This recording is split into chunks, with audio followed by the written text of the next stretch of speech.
è grottesco che noi oggi, prima ancora del voto del 25 settembre, parliamo di riconferme, parliamo di collegi blindati, di persone sicuramente elette e di sicuramente escluse.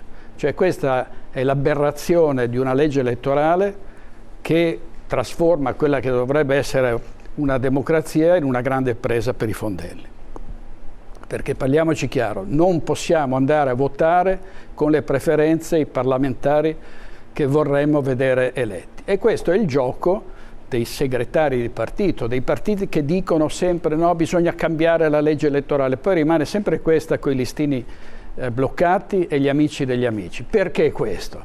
Perché i capi di partito vogliono in Parlamento degli yes men, stanno lì e votano a seconda di quello che il capo del partito dice loro di fare. Questa è la grande anomalia della legge elettorale che ancora una volta ci costringe ad andare a votare non per i nostri parlamentari ma per altri scelti appunto da chi vuole sopraffare il cosiddetto popolo sovrano.